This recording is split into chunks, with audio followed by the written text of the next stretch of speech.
استرس یا اضطراب څه ته ویل کیږي؟ موږ ټولو تر دې مخکې دا احساس تجربه کړی دی، ډیر ستړي یو یا مو له اندازې زیات کار کړی دی او یا هم ډیر فشار لاندې راغلی یو. آیا تاسو له استرس سره مخ شوي یاست؟ په اصل کې استرس یا اضطراب څه ته ویل کیږي او ولې دا احساس لرو؟ په دې ویډیو کې د استرس پر وړاندې د وجود د بیولوژیکي غبرګونونو په تړاو خبرې کوو.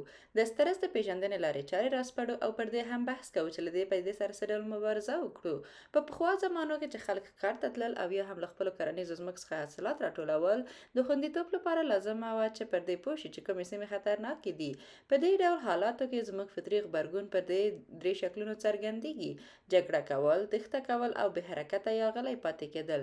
په دې حالت کې د ادرنالین او کورتیزول په څېر هورمونونه ازادېږي، د زړه درزا ډېرېږي، ساه اوږدېږي او د وینې فشار هم پورته ځي. د وجود دا غبرګون مو د یو احتمالي ګواښ لپاره یو خبرداری دی او دې ته چمتو کېږي چې زموږ د خوندیتوب یا ساتنې لپاره هره لازمه چاره ترسره کړي. ښایي موږ د ورځني ژوند په اوږدو کې له دې ډول ګواښونو سره مخ نه شو، لکه د یږې سره مخ کېدل، خو بدن مو لا هم استرس یا په هماغه بڼه غبرګون ښیي. ټولګي ته ناوخته رسېدل، د یوې سختې ازموینې لپاره چمتو کېدل یا د خلکو مخې ته وینا کول، دا ټول اوس زموږ د وجود له نظره یو احتمالي ګواښ بلل کېږي او د استرس د منځته راتګ لامل ګرځي. ښایي ټول خلک استرس تجربه کړي، خو د زغم کچه او د غبرګون ډولونه یې بیا توپیر لري. ځینې خلک استرس د سردرد یا د هاضمې سیستم د ستونزو په بڼه احساسوي، ځینې نور بیا د استرس پر مهال پرېکړه نشي کولی او ژر غوسه کېږي. استرس یا اضطراب کولی شي چې ستاسو د خوب په بهیر هم منفي اغیزه وکړي او د فشار یا بېوسۍ د لامل شي. استرس یا اضطراب تل منفي نه وي، کله کله زموږ ذهن تیزوي او د دې لامل ګرځي چې کارونه ژر ترسره کړو، خو هغه څه چې تاسو ته لږ اندېښمن ښکاري ښایي نور چاته ډېر سخت وي.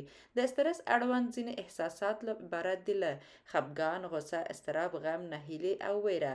کله چې همدا احساسات وپېژنو، کولی شو چې د استرس یا د کمېدو یا د مبارزې بېلابېلې لارې چارې زده کړو. ځینې وخت د استرس مخنیوی نه کېږي، خو د مبارزې لارې شته چې غوره یې کړو. د زړه او مغزي سکتې روغتیایي بنسټ د استرس پر وړاندې د مبارزې درې اصلي فکټورونه راپېژني: فزیکي او د چلچلن مهارت، فکري او ذهني مهارت، شخصي او ټولنیز مهارتونه، چې دلته به یې په لنډه توګه روښانه کړو. فزیکي او رفتاري چلچلن مهارتونه د استرس پر وړاندې د مبارزې یوه لاره وجود ته پاملرنه کول دي. ورزش کول، سالمه تغذیه او په کافي بڼه خوب کول له اصلي لارو چارو څخه شمیرل کېږي. چټکې منډې وهل یا یوګا، ژوره ساه اخیستنه یا د عضلاتو غځول هم د استرس سره مرسته کوي. د استرس سره د مبارزې لپاره داسې لاره پیدا کړئ چې ستاسو د ژوند طریقه ورسره همغږې وي.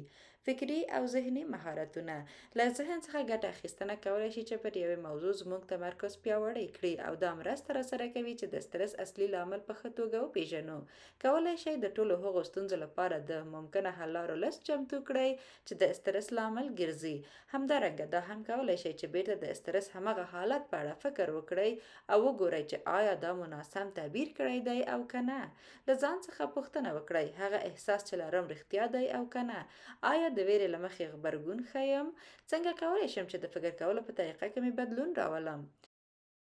فردي او ټولنیز مهارتونه: ځینې فعالیتونه ان د استرس پر مهال هم کېدای شي تاسو ته خوښي درکړي. که چیرته استرس یا اضطراب لرئ، له یو ملګري سره خبرې وکړئ، پلې مزل وکړئ او یا هم یو نوې بوختیا د ځان لپاره پیدا کړئ.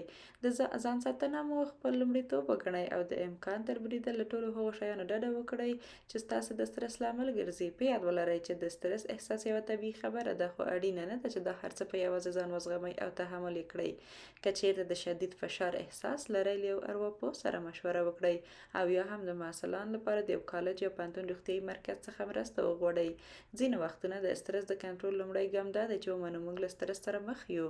کله چې ډېر ستړی یا د فشار لاندې یاست، وجود او ذهن مو خبر درکوي او اړینه ده چې همدې خبرداري یا نښو ته پاملرنه وکړئ. بل ځل چې مو د استرس احساس وکړ، پر ځان مهربانه اوسئ او همدا پورتنۍ لارې چارې وازمایئ. مننه.